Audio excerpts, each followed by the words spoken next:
Hello everyone. Today I am going to discuss Bischler-Nepralski reaction with you all. It is an intramolecular electrophilic aromatic substitution reaction and it is a method for the synthesis of isoquinoline. Of course, substituted isoquinoline preferably. This reaction was first discovered by Bischler and Nepralski in 1893.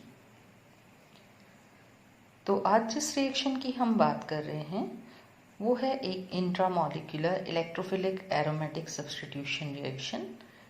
चूँकि पिछली reaction भी मैंने electrophilic aromatic substitution reaction के बारे में ही बात की थी, ये उससे थोड़ी सी हटके है। ये है intramolecular electrophilic aromatic substitution reaction. ये है आइसोक्विनोलिन, प्रेफरेबली सब्स्टिट्यूटेड आइसोक्विनोलिन बनाने का एक मेथड और ये हैं इसके डिस्कवरर्स। तो इस रिएक्शन में क्या होता है इसकी बात कर लेते हैं। Now in this reaction, beta phenyl ethyl amides are treated with phosphorus oxychloride to produce dihydroisoquinolines by cyclodehydration, that is cyclization and followed by dehydration. This is first step. तो फर्स्ट स्टेप में क्या करेंगे, beta phenyl ethyl amide को एक condensation agent या dehydrating agent, जो कि मैंने यहाँ पर POCl3 लिया है, से ट्रीट करवाएंगे और इससे जो प्रोडक्ट मिलेगा वो होगा डाईहाइड्रोआइसोक्विनोलिन। ये जो प्रोडक्ट मिल रहा है ये साइक्लोडीहाइड्रेशन द्वारा मिल रहा है, यानी कि पहले साइक्लाइजेशन होगा और फिर डिहाइड्रेशन होगा। ये हुआ फर्स्ट स्टेप रिएक्शन का।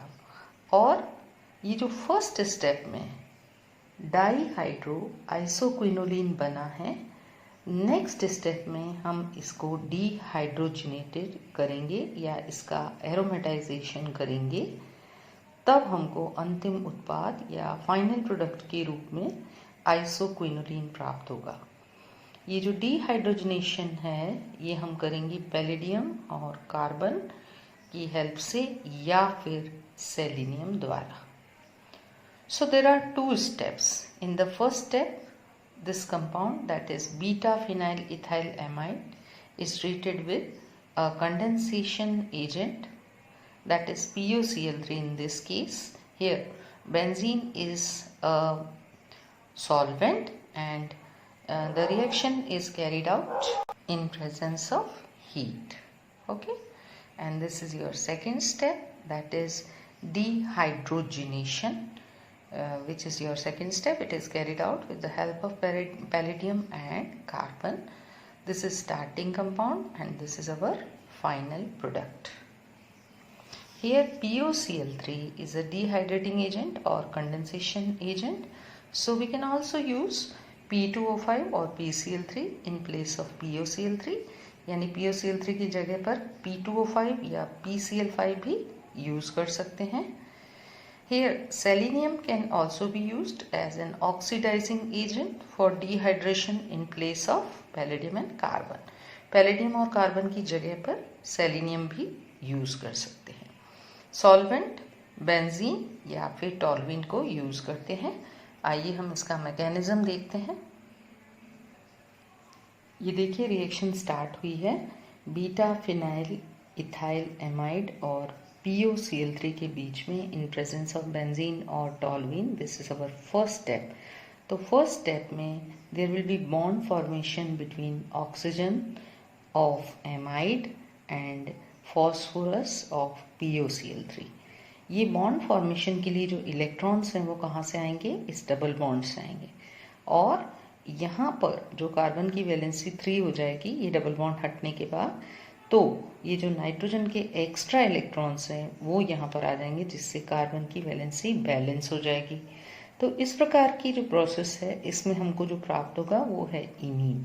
सो in the first step by the removal of one chloride ion, यहाँ पे एक नया बॉन्ड बना फॉस्फोरस के साथ और मीनवाइल यहाँ पे क्लोरीन जो है वो इलेक्ट्रॉनों के साथ बाहर आ गया, क्लोराइड का रिमूवल हो गया। So we will get imine in the first step. Now there are two resonating structures for this intermediate. तो इमीन जो बना है उसमें नाइट्रोजन पर प्लस चार्ज दिख रहा है, क्योंकि नाइट्रोजन ने अपने इलेक्ट्रॉन यहाँ दे दिए हैं इसलिए इस पर प्लस चार्ज दिखाई दे रहा है। Okay, so nitrogen is more electronegative than carbon.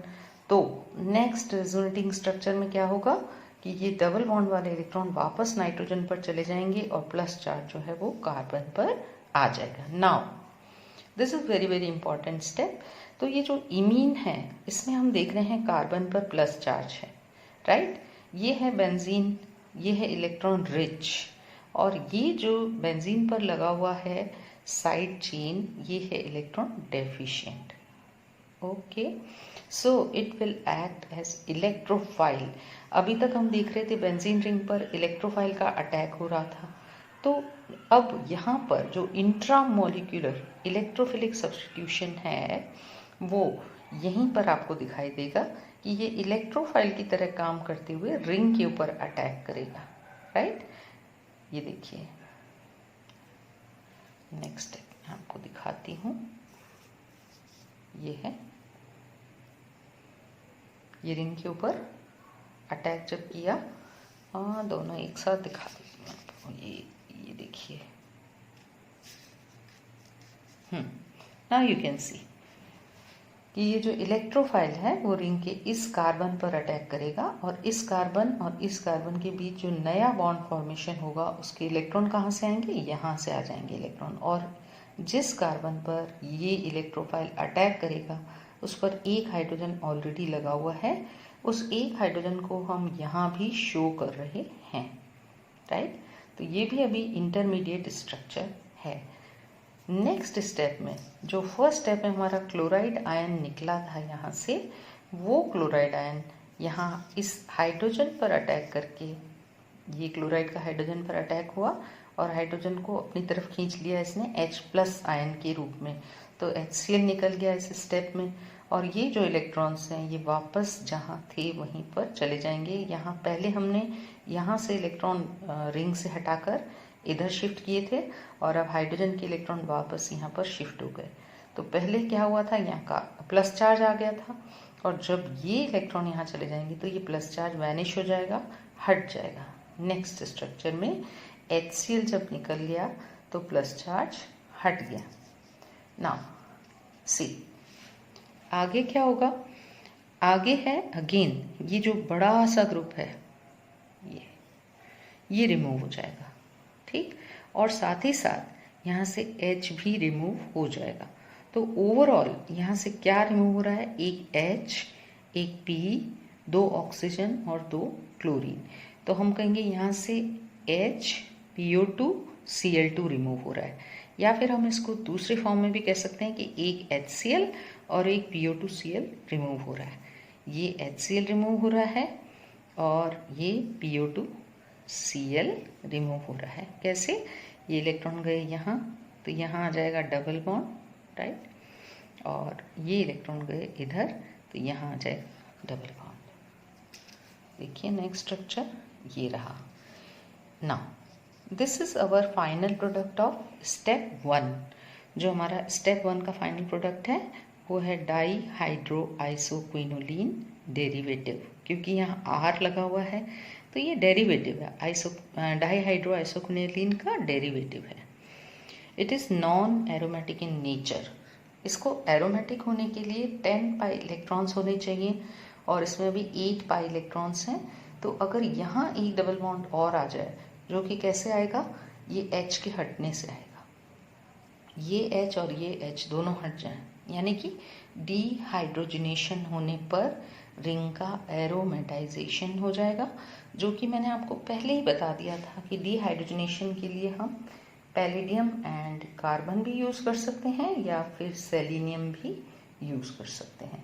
तो ये लास्ट स्टेप हो गई। लास्ट स्टेप में बन गया isoquinoline derivative. Again it is derivative of isoquinoline alkyl derivative, ये एल्काइल ग्रुप लगा हुआ है। Now it is aromatic in nature, it is 1-alkyl isoquinoline. तो ये थी हमारी बिशलर-नेप्राल्स्की रिएक्शन।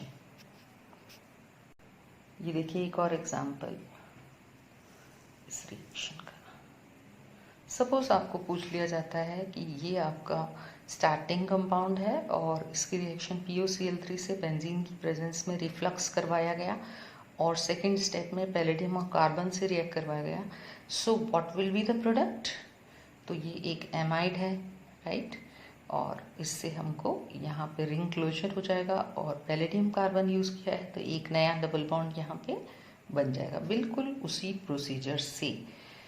अब जो ये पहले रिएक्शन हुई है, जो हमने ये आइसोक्विनोलिन डेरिवेटिव बनाया है, ये कितना लंबा मैकेनिज्म है आपने देखा। ये यहाँ से स्टार्ट हुआ और यहाँ ख़त्म हुआ। इस पूरे के पूरे प्रोसीजर में हुआ क्या, बहुत ही सिंपल रिएक्शन है। जब मैं आपको दिखाऊंगी यू विल गेट सरप्राइज्ड। देखो ये कितनी सिंपल रिएक्शन है। ये था हमारा starting compound beta phenyl ethyl amide, ये इसका कीटो फॉर्म है और यदि इसके अंदर टॉटोमेरिज्म हो जाए तो इसका जो इनोल फॉर्म बनेगा वो ये बनेगा, ये H इधर आ जाएगा और ये डबल बॉन्ड इधर। तो इसी कीटो फॉर्म का इनोल फॉर्म ये है, राइट। नाउ जब हम इसकी रिएक्शन POCl2 या P2O5 से करवाएंगे, यानी डिहाइड्रेटिंग एजेंट या कंडेंसेशन एजेंट से करवाएंगे, तो क्या होगा, 1 मोल ऑफ वाटर रिमूव हो जाएगा। तो H निकला रिंग में से और OH निकला यहाँ से और एक नया बॉन्ड यहाँ पर बन गया। Very very simple reaction. तो फर्स्ट स्टेप जो इतनी लंबी मैकेनिज्म जो via intramolecular electrophilic substitution reaction हो रही थी और जिसमें हमको डाईहाइड्रो आइसोक्विनोलिन मिल रहा था डेरिवेटिव, वो ये है। सिंपल, यहाँ इसका कीटो फॉर्म लिखिए, यहाँ इनोल फॉर्म लिखिए। इनोल फॉर्म की रिएक्शन यदि डिहाइड्रेटिंग एजेंट से करवाई तो इनोल फॉर्म में एक H और एक OH के रिमूवल के बाद एक नया बॉन्ड यहाँ बन जाएगा।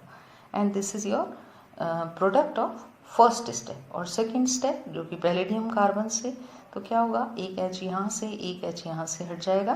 किस फॉर्म में हटेगा, H2 गैस की फॉर्म में हट जाएगा और यहाँ पे एक नया डबल बॉन्ड बन जाएगा, है ना। बहुत ही सिंपल रिएक्शन। तो ओवरऑल रिएक्शन जो थी वो ये है और मैकेनिज्म मैंने आपको समझा दिया है। It is very very useful reaction. Thank you very much. हाँ, एक बात और, यहाँ माइनस लिखना है।